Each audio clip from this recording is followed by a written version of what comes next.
Students, today we are going to discuss our new law, gaseous law, that is Charles law. बच्चे देखो, इस law को हम दो टाइप से हम क्लासिफाई करते हैं, मतलब दो तरीके से हम इसे डिफाइन कर सकते हैं। एक थोड़ा सा टिपिकल है, एक थोड़ा सा आसान है। तो पहले हम इजीएस्ट वे को लेते हैं। आपके लेवल पे जनरली जो अभी मैं जो फर्स्ट बताऊंगा बच्चे, वो आपके एग्जाम पॉइंट ऑफ व्यू से इंपॉर्टेंट है। Second topic as such direct question वहां से नहीं आता, लेकिन काफी कुछ क्वेश्चंस हैं जो आपके उस पर डिपेंड करते हैं। तो बच्चे हम पढ़ते हैं कि चार्ल्स लॉ क्या होता है। हमने इसका बेसिक पॉइंट ऑफ व्यू हमने पहले भी पढ़ा था। इसका क्या होता है, बेसिक पॉइंट यही होता है कि बच्चे की वॉल्यूम ऑफ गैस है, वॉल्यूम ऑफ गैस इंक्रीज होगी या डिक्रीज होगी, वो किस पे डिपेंड करती है, डायरेक्टली प्रोपोर्शनल टेम्परेचर की। मींस अगर आप टेम्परेचर इंक्रीज करते हो तो गैस क्या होगी, एक्सपेंड करेगी, और गैस एक्सपेंड होना मींस वॉल्यूम इंक्रीज होगी। तो बच्चे हम सिंपली क्या बोल सकते हैं, इट स्टेट्स दैट, तो बच्चे हम सिंपल लैंग्वेज में पहले से डिफाइन करते हैं। It states that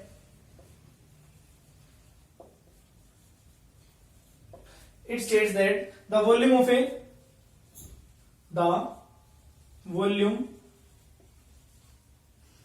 of a given mass, बच्चे ये सारे लोग गैसियस पे लगते हैं। एक ऐसी स्टेट ऑफ मैटर जो किस में हो, किस में एग्जिस्ट कर रही हो, गैस पे। हम इसे सॉलिड पे नहीं लगा सकते, हम इसे लिक्विड पे नहीं लगा सकते। बच्चे ध्यान रखना, ये लॉ सिर्फ और सिर्फ गैसियस पे ही एप्लीकेबल है। और अगर मैं आपको एक्चुअल बताऊं तो ये आइडियल गैस पे ही अप्लाई कर सकते हैं। बिकॉज बच्चे अभी हम कुछ समय के बाद पढ़ेंगे भी कि दो टाइप्स की गैसेस होती है, एक होती है आइडियल गैस, एक होती है रियल गैस। तो ध्यान रखना बच्चे, जितने भी लॉ डिफाइंड है वो एक्चुअली आइडियल गैस को रेफरेंस रख के ही डिफाइन करेंगे। तो ध्यान रखना, it said that the volume of A given mass of A gas is directly proportional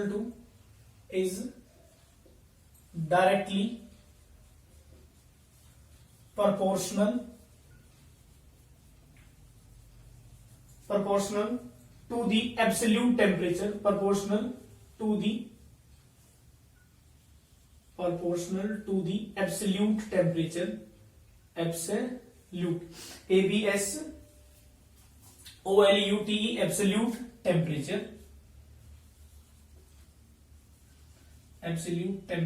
of a gas। लेकिन बच्चे इसके लिए एक कंडीशन है, क्या कि आपका क्या कांस्टेंट होना चाहिए, pressure remain constant, absolute temperature of gas at constant pressure. तो बच्चे ये लॉ कब एप्लीकेबल है, जब आपका क्या हो, प्रेशर क्या हो, अपने कांस्टेंट रखा हो। मींस क्या बच्चे, जब आपने टेम्परेचर इंक्रीज किया हो। तो आपने एक एग्जांपल मैं आपको दूं, सपोज करिए बच्चे, आपने ये बीकर रखा, आपने यहां पे क्या किया, टेम्परेचर इंक्रीज करना शुरू किया आपने ये कंटेनर क्या किया, क्लोज रखा, ताकि जो एटमॉस्फेरिक प्रेशर है या जो प्रेशर आपका एक्चुअली इस पर अप्लाई कर रहा है वो क्या रहे, कांस्टेंट रहे। मतलब जो प्रेशर शुरुआत में था, जो एक रूम टेम्परेचर पे, जो एक नॉर्मल एटमॉस्फेयर के द्वारा लग रहा था, वही टेम्परेचर आपका क्या रहे, रिमेन रहे through out the experiment. Means जैसे जैसे आप टेम्परेचर इंक्रीज कर रहे हो तो उस दौरान जो आपका प्रेशर है, अगर वो आपका 1 atm है, बच्चे प्रेशर की जो हम एटमॉस्फेरिक प्रेशर को कंसीडर करते हैं वो 1 atm मानते हैं।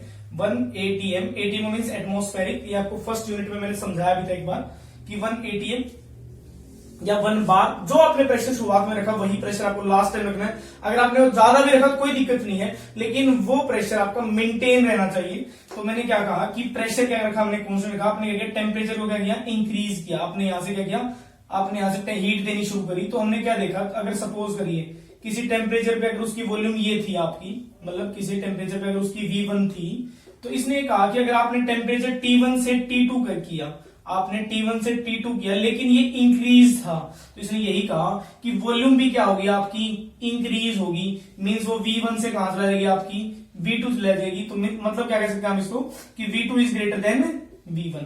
तो हमने क्या देखा, एक्चुअली बच्चे जब हम टेम्परेचर इंक्रीज कर रहे होते तो गैसेस मॉलिक्यूल क्या होते हैं, एक्सपेंड कर रहे होते, दूर भागेंगे। सिंपल सी बात है, किसी बंदे को अगर हम किसी को हीट दें, किसी को अगर हम गैस के स्टोव पे बिठा दें तो क्या भागेगा। तो सिंपल सी बात है। तो यहां पर क्या होता है, जब गैसेस मॉलिक्यूल को जब हम हीट देते हैं तो वो दूर दूर भागते हैं, और दूर दूर भागने से क्या होगा, गैस एक्सपेंड करेगी मींस उसकी वॉल्यूम इंक्रीज करेगी। लेकिन इसने ये कहा कि एक टाइम पे उसका प्रेशर कहना चाहिए, तो इसलिए हमने क्लोज कंटेनर लिया। क्लोज कंटेनर मींस कोई प्रेशर जो उस टाइम पे होगा जो शुरुआत में होगा, जो इनिशियल टाइम पे होगा वही आपका फाइनल टाइम पे होगा। तो बच्चे हम क्या बोल सकते हैं कि वॉल्यूम है वो किस पे डायरेक्टली प्रोपोर्शनल है, टेम्परेचर के। तो सिंपल बच्चे आपका ये रिलेशन होता है। जो सेकंड टाइप की डेफिनेशन बच्चे वो एक्चुअली थोड़ी सी टिपिकल जरूर है, वो कंप्यूटर एग्जाम के लेवल पे है, तो उसे अगर हम टाइम बचेगा तो उनसे डिस्कस करेंगे नेक्स्ट वीडियो में। उसके लिए मैं स्पेशल वीडियो डाल दूंगा कि बच्चे एज सच जरूरत नहीं पड़ेगी आपको उसकी। तो volume is directly proportional to temperature, लेकिन कब होगा ये रिलेशन, एट कांस्टेंट प्रेशर। तो ध्यान रखना बच्चे, हमने इससे पहले बॉयल्स लॉ पढ़ा है, ध्यान रखना बच्चे, हमने इससे पहले बॉयल्स लॉ पढ़ा है। वहां पर हमने क्या पढ़ा था कि pressure is inversely proportional to volume, लेकिन कब, जब टेम्परेचर कांस्टेंट था। लेकिन अब की बार हमने क्या कांस्टेंट रखा बच्चे, प्रेशर कांस्टेंट रखा है। तो हम क्या बोल सकते हैं बच्चे, अगर प्रोपोर्शनलिटी साइन को अगर हमें हटाना हो, प्रोपोर्शनलिटी साइन को अगर हमें हटाना हो तो हम क्या बोल सकते हैं, v इज, कोई भी कांस्टेंट मान लेते हैं प्रोपोर्शनलिटी कांस्टेंट, वो किसके हो जाएगा आपका, v is equal to KT। या हम इसे सिंपली क्या बोल सकते हैं, v by T is equal to K। और सिंपली अगर मैं इसे और बोलना चाहूं अच्छी तरीके से तो हमारा क्या बन जाएगा बच्चे, v इज, या इसलिए क्या बोल सकते हैं, v by T is equal to constant. तो किसी वैल्यू पे कांस्टेंट रहेगा, अगर इस दौरान आपका क्या रहा है, प्रेशर क्या रहा आपका, सेम रहा है। तो बच्चे ध्यान रखना। अब हम इसका एक छोटा सा डेरिवेशन लगा लो या आप कोई सिंपल कंसेप्ट लगा लो। तो हम क्या करने वाले, एक छोटा सा इसका एक हल्का सा, कि अगर मुझसे रिलेशन, अगर किसी दो गैसेस के बीच का टेम्परेचर डिफरेंस कर रखा है, मतलब मींस टेम्परेचर इंक्रीज किया, उसे एग्जाम्पल से क्या करते हैं आपको कि किसी एक टेम्परेचर आपको वॉल्यूम बता देंगे, आपको दूसरे टेम्परेचर देकर उसकी उस टाइम पे उसकी वॉल्यूम पूछ लेंगे। मींस आपको V1 V2 पता होगा, V1 और T1 पता होगा, V2 आपसे पूछ लेंगे किसी टेम्परेचर पे, मींस T2 पे आपसे पूछ लेंगे। तो हम क्या बोल सकते हैं बच्चे इसको, सिंपली लेट अस कंसीडर, तो let us consider a gas having volume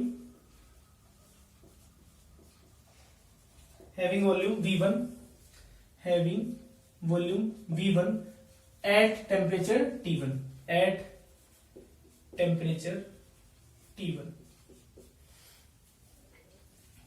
तो बच्चे हम यहां से क्या बोल सकते हैं, V1 by T1 is equal to K, क्योंकि हमें पता है कि इसी कांस्टेंट K इक्वल होगा, तो हमारी इक्वेशन क्या बनेगी, 1। इफ, तो लेट, हमने टेम्परेचर को इंक्रीज किया, तो कहां तक लेके, T1 से T2 पर लेके, तो हम क्या बोल सकते हैं, let us change the temperature, कहां से, let us change the temperature from T1 to T1 to T2। तो हमें पता है जैसे हम टेम्परेचर T1 से T2 पे जाएंगे तो हमें पता है वॉल्यूम भी किससे चेंज हो जाएगी, V1 से V2। तो हम क्या बोलेंगे, देन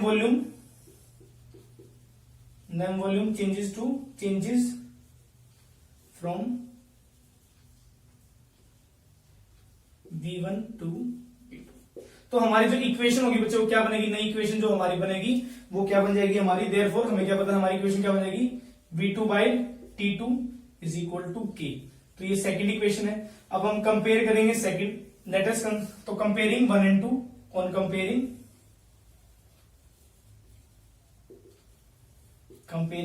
1 and 2, तो हम यहां से क्या बोल सकते हैं बच्चे, V1 by T1 is equal to V2 by T2।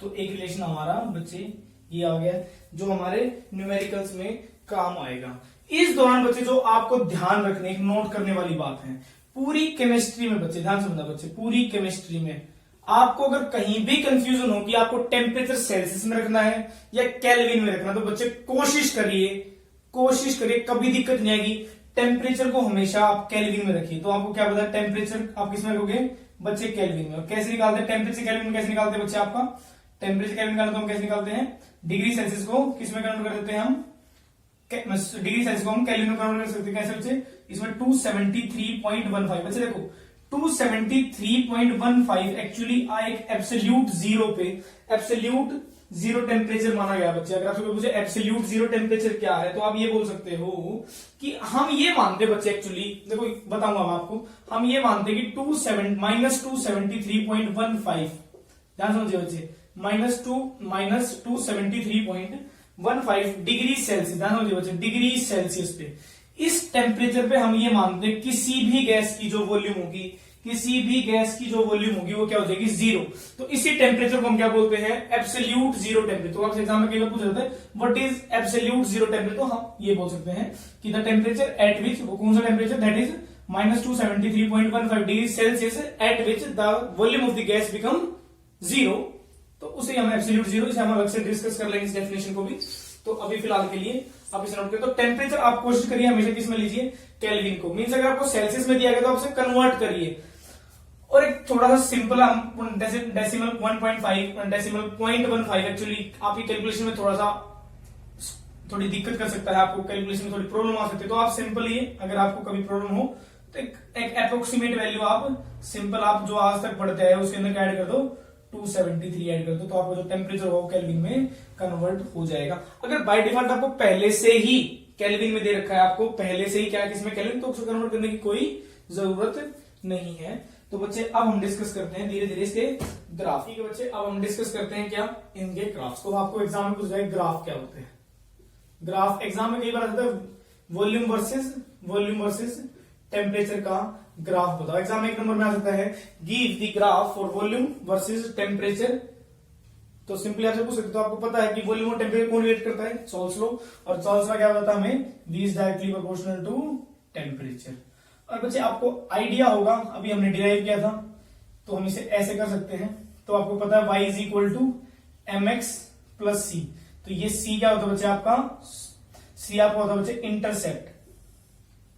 Means zero से कितनी ऊपर से शुरू होगा, तो इस टाइम कुछ वैल्यू नहीं है तो जीरो, मतलब कोई वैल्यू नहीं है तो मीन जीरो है, तो इंटरसेप्ट क्या हमारा जीरो है। स्लोप कोई आपसे पूछता है कि स्लोप की क्या है बच्चे, तो एग्जाम में कई बार 1 नंबर में पूछ जाता है कि स्लोप की वैल्यू क्या है। यहाँ पे स्लोप कैसे, पहले तो पॉजिटिव है, उसकी वैल्यू क्या है, किसके इक्वल है बच्चे, यहाँ पे के इक्वल है। और ये एक्स क्या बच्चे, यहाँ पे हमारा एक्स एक्सिस, एंड वाई क्या है यहाँ पे हमारे ये एक्सिस है, ये क्या हमारा बच्चे वाई एक्सिस, और ये एक्स भी क्या हमारा एक्स एक्सिस।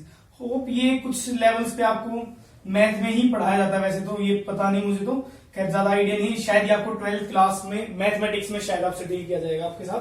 तो बच्चे हमें पता होना चाहिए कि अगर कोई equation y is equal to mx plus C को फॉलो करती है, तो हमें पता होना चाहिए कि वो इक्वेशन कैसे होती है, स्ट्रेट लाइन। तो आपसे एग्जाम में पूछा जाए कि वॉल्यूम वर्सेस टेम्परेचर का ग्राफ कैसा आएगा, तो ये आपको बेसिक अंडरस्टैंडिंग पता होना चाहिए कि स्ट्रेट लाइन इक्वेशन आएगी। तो यहां पर आपको पता होना चाहिए जो इसका स्लोप होता है वो किसके इक्वल होता है बच्चे आपका, तो यहां पर हमारा ऐसे पूछा है एम की किसी इक्वल बच्चे स्लोप के, और स्लोप क्या है इसकी बच्चे आपकी की है, और वो कैसी आपकी पॉजिटिव है। तो इसी वजह से बच्चे आपका एक्यूट एंगल है। ओके, इंटरसेप्ट बच्चे जीरो, देखो ये यहां से शुरू है तो स्लोप इंटरसेप्ट हमारी क्या है जीरो है, तो इस वजह से हमने ओरिजिन से शुरू किया है। ओरिजिन से शुरू करना मीन्स उसकी इंटरसेप्ट क्या है, जीरो है। तो यहां पर आपको इतना ही आपसे पूछा जा सकता है। नेक्स्ट बच्चे आपसे एग्जाम में पूछा जाए कि ग्राफ बनाइए किसके बीच में, तो आपसे पूछा जाए किसके बीच में, वॉल्यूम बाय टेम्परेचर के बीच में, और किसके बीच में, टेम्परेचर के बीच में। तो मीन्स कोई चेंज ही नहीं हो रहा आपका, तो ग्राफ कैसा आएगा आपका, parallel to the X axis. तो इसे ध्यान रखिए। तो आप ध्यान रखना चाहिए दोनों ग्राफ कब होंगे, एट कांस्टेंट, ये ग्राफ भी आपका कब होगा, एट कांस्टेंट प्रेशर, क्योंकि हम इक्वेशन हम कौन सी फॉलो कर रहे हैं, चार्ल्स लॉ की, तो एट कांस्टेंट प्रेशर। ठीक है, ये भी हमारा क्या होगा, एट कांस्टेंट प्रेशर। तो जब भी कोई ग्राफ होगा तो उस पर मेंशन कर देना चाहिए हमें कि कब एट कांस्टेंट प्रेशर, ताकि आपको एक बेसिक अंडरस्टैंडिंग आपकी बनी रहे। ओके, अब बच्चे एग्जाम में पूछा जाए आपसे कि भाई वॉल्यूम और टेम्परेचर के बीच में, volume means volume by 1/T के बीच में, किसी बीच में देखो वॉल्यूम बाय 1/T, ध्यान समझिए, कई बार पूछ जाता है, देखो वॉल्यूम बाय V/T पूछ जाए तो ग्राफ स्ट्रेट लाइन, आप वॉल्यूम बाय 1/T तो ग्राफ कैसा होता है बच्चे आपका इसका, हाइपरबोलिक। तो कैसे ग्राफ आएगा आपका इसका, ये भी कब होगा, एट कांस्टेंट प्रेशर।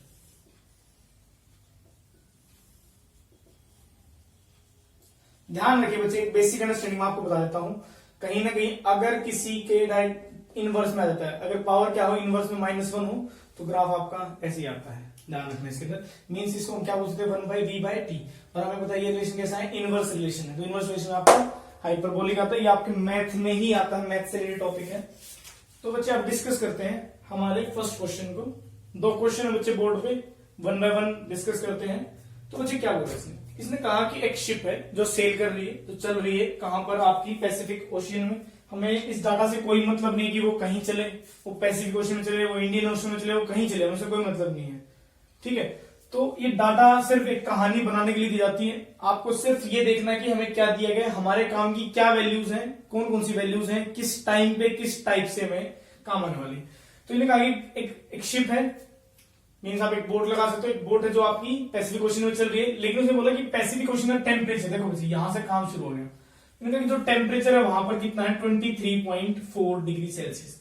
पहली बात, जब भी आपको टेम्परेचर दिखे उसे किस में कन्वर्ट कर लो, केल्विन में। ये सेल्सियस में, केल्विन में कन्वर्ट करो। अगर बाय डिफॉल्ट केल्विन में, तो केल्विन में रहने दो बच्चे। तो इसने कहा कि आपका कितना टेम्परेचर, 23.4 डिग्री सेल्सियस। फिर ने कहा कि वहां पर उस दौरान एक बैलून के अंदर हवा भरी गई, मींस क्या भरी गई, एयर। लेकिन कितनी भरी गई, 2 लीटर। 2 लीटर बच्चे गैस फिल करी गई। वो कोई भी गैस हमें कोई लेना देना, क्योंकि हमें पता है जो हमारा फॉर्मूला आया था चार्ल्स लॉ में भी, बोयल्स लॉ में, वहां पर गैस कैसी है, वो हीलियम है, वो हाइड्रोजन है। हमें उससे कोई मतलब नहीं है, क्योंकि हमारा जो नेचर है वो गैस पे डिपेंड ही नहीं करता। वो जो हाइड्रोजन गैस है, ऑक्सीजन, जो नाइट्रोजन, उस पर डिपेंड ही नहीं कर रहा। वो सिंपली किस पे डिपेंड कर रहा है, कौन कौन सी क्वांटिटीज, मीन प्रेशर है, आपकी वॉल्यूम है, टेम्परेचर है, वो किन किन क्वांटिटीज पे आपका डिपेंड कर रहा है, उन पे डिपेंड करता है, ना कि वो कितना है, मींस मतलब कौन सी गैस है, कितने पे नहीं, कौन सी गैस है। ठीक है, उन्होंने कहा कि 2 लीटर गैस आपने भरी वहां पे। जो वॉल्यूम आपका डिपेंड करता है, अगर आपने V1 जो ली थी, अगर V1 आपकी ml में है तो V2 भी ml में होनी चाहिए। अगर फर्स्ट आपकी लीटर तो दूसरी भी लीटर में होनी चाहिए। फर्स्ट आपकी डेसीमीटर क्यूब में तो सेकंड भी डेसीमीटर क्यूब में, मींस यूनिट सेम होनी चाहिए। ठीक है, ओके। हाँ, टेम्परेचर केल्विन होना चाहिए। अगर आप सेल्सियस से करोगे आंसर बिल्कुल गलत आएगा वो, क्योंकि बच्चे जो ये फॉर्मूले डिराइव करे गए हैं, जहां से भी ये आए हैं, जो आपके लेवल पे नहीं है, वो एक्चुअली केल्विन मानकर ही डिराइव करे गए हैं। तो इसलिए इसमें गड़बड़ मत करना। वट विल, इसने कहा कि उस बैलून के अंदर कितनी वॉल्यूम होगी। देखो हमने भरी कितनी, सिर्फ 2 लीटर। जो गैस के, आपको पता है बैलून तो आपका स्ट्रेच भी हो सकता है, कंप्रेस भी हो सकता है। मीन्स ने कहा कि हमने तो भरी तो 2 लीटर थी, लेकिन अगर उसका टेम्परेचर में, तो उसने कहा कि उसका वॉल्यूम बताओ कितना होगा, बैलून के अंदर कितना वॉल्यूम होगा। मीन्स आपको V2 निकालना है यहां पर। कब, when the ship reaches to Indian Ocean. कोई मतलब नहीं हमारा इंडियन ओशन में, चाहे वो कहीं पहुंचे, कोई मतलब नहीं, चाहे वो किसी भी रिवर में आ जाए, कोई मतलब नहीं। लेकिन कहा कि उस इंडियन ओशन में कितना टेम्परेचर था, हमारे इंडियन ओशन मींस हमारा ही इंडियन ओशन में कितना टेम्परेचर होगा उसका, 26.1 डिग्री सेल्सियस। तो आप चेक करिए बच्चे, 23.4 डिग्री से हम 26.1 डिग्री सेल्सियस में गए। मींस हमने क्या किया, इंक्रीज किया टेम्परेचर। देखो इसने मेंशन नहीं किया, इन्होंने मेंशन नहीं किया। क्यों नहीं, इन्होंने क्या मेंशन किया, प्रेशर के बारे में। प्रेशर कांस्टेंट था या नहीं था। हम एज्यूम करते हैं कि बैलून के ऊपर तो एटमॉस्फेरिक प्रेशर 1 atm ही है आपका। अगर आप बाहर कहीं पर भी जाते हो किसी भी चीज, तो हमारे ऊपर बॉडी के ऊपर कितना लग रहा है प्रेशर, 1 atm। ये स्टैंडर्ड है, तो आपको मानना पड़ेगा। मेंशन है या नहीं है, आपको मानना पड़ेगा। ओके, तो इसने कहा कि तो आप चेक करते हो बच्चे, T1 हमारा कितना है, हमने पैसिफिक ओशन में कितना टेम्परेचर था हमारा, 23.4 डिग्री सेल्सियस। तो हमारा फर्स्ट काम क्या बच्चे, इसे किस में कन्वर्ट किया जाए, इसको कन्वर्ट किया जाए केल्विन के। तो हमें पता 23.14 प्लस 273 को अगर हम सॉल्व करें तो हमारा आंसर किसमें आ जाएगा, केल्विन में। तो आप इसे सॉल्व करिए, तो बताइए इसका आंसर आपका अप्रोक्सीमेटली क्या आने वाला है। तो ये आपका आंसर आ जाएगा बच्चे 296 4। तो देखो बात, नेक्स्ट बच्चे आपको क्या दिया गया है, T2 टेम्परेचर दिया गया है, इंडियन ओशन कितना दिया गया आपको 26.1। ये भी कितने में है, सेल्सियस में। तो हमें किसमें कन्वर्ट करना पड़ेगा बच्चे, केल्विन के अंदर। 26.1 में क्या ऐड करते बच्चे आपका 273। तो आपका आंसर आ जाएगा कितना आ जाएगा, तो आपका आंसर आ जाएगा 1992। तो बच्चे आपका आंसर आ जाएगा 299.1 डिग्री, सॉरी केल्विन में कोई डिग्री नहीं होता, ध्यान रखना इस बात को। ठीक है, अब बच्चे वॉल्यूम आपको V1 दिया गया है, इस टेम्परेचर आपको वॉल्यूम दिया गया कितना, V1 आपको दिया गया है 2 लीटर। आपको बताना क्या है बच्चे, आपको V2 बताना है। हमें पता है चॉल्स लॉ में बच्चे हमारा क्या होता है, volume is directly proportional to temperature. हमें पता है यहां से हमने क्या डिराइव किया था, V1 by T1 is equal to V2 by T2। तो हम ये बोलेंगे कि as we know that the formula is V1, so we know V1 by T1 is equal to V2 by T2। तो यहां से हमें क्या निकालना है बच्चे, V2 निकालना है। तो V2 को कैसे निकालेंगे, V2 क्या हो जाएगा बच्चे आपका, V2 इज इक्वल टू, तो V2 हमारा क्या बन जाएगा बच्चे यहां से V1 by T1 into T2। तो जो हमारा आंसर आएगा बच्चे यहां से V1 की वैल्यू कितनी बच्चे आपकी 2, टेम्परेचर T1 की कितनी बच्चे आपकी 296.4, और बच्चे आपका T2 कितना है बच्चे आपका, ये है 299.1।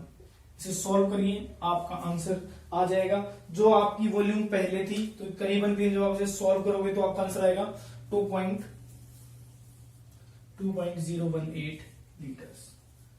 तो ये आपका आंसर होगा फाइन।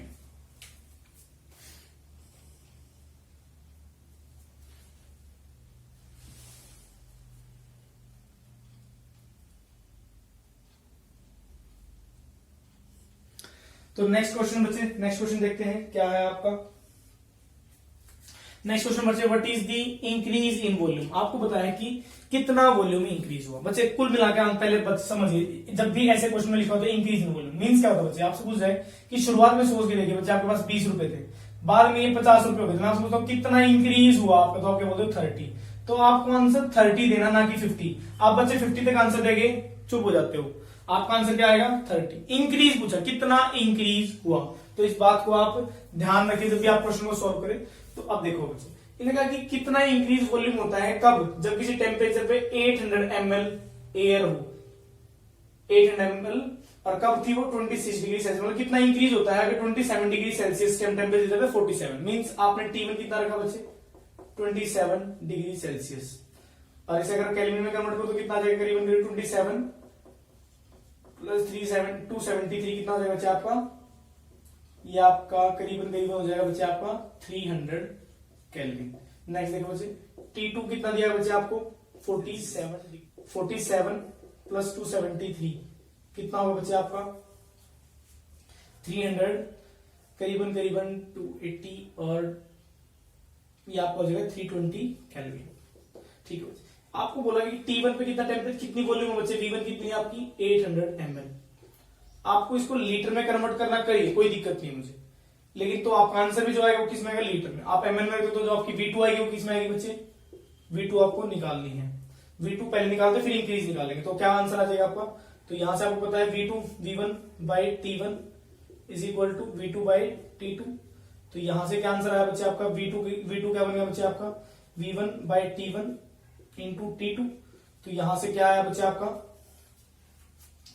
तो V1 की वैल्यू कितनी बच्चे 800, T1 की वैल्यू कितनी बच्चे आपकी, T1 की वैल्यू है बच्चे आपकी 300, और 320 आपका T2 है। तो यहां से बड़ा सिंपल सा आसान सा दिख रहा है बच्चे आपका, तो आप इसे कैंसिल करिए और इसे सॉल्व करोगे तो आप इसका आंसर निकाल सकते हो। तो ये आपका करीबन जो आपका आंसर मुझे लग रहा है, ये आंसर करीबन बच्चे आपका 853.3 ml। कितना है बच्चे, आप इसे सॉल्व करोगे तो 853.3 ml में आंसर आएगा। अगर आप इसको शुरू में लीटर कन्वर्ट कर लेते हो बच्चे तो ये आपका आंसर लीटर में ही आता। अब बच्चे एग्जाम में क्या पूछेगा, देखो बच्चे ध्यान समझिए, आपको एग्जाम में ये आंसर नहीं पूछेंगे V2 बताओ, आपसे क्या पूछे इंक्रीज बताओ। हमें पता तो हम क्या बोलेंगे चेंज इन वॉल्यूम, कितना चेंज हुआ, चेंज इन वॉल्यूम या बोलो आप इंक्रीज इन वॉल्यूम बोलो, क्या बोलो आप इंक्रीज इन वॉल्यूम बोलो। तो इंक्रीज इन वॉल्यूम कितना होगा बच्चे आपका, इंक्रीज इन वॉल्यूम होगा आपका तो V2 माइनस V1, V2 कितना था बच्चे आपका 853.3 माइनस 800। तो ये आपका आंसर आ गया बच्चे 53.3 ml। तो जो हमारा आंसर है बच्चे वो ये है। तो बच्चे अब हम नेक्स्ट लो पे बढ़ने वाले हैं, लेकिन उससे पहले कुछ क्वेश्चंस थे, ट्राई करिए। ओके बच्चे, आज के लिए इतना ही है, थैंक यू।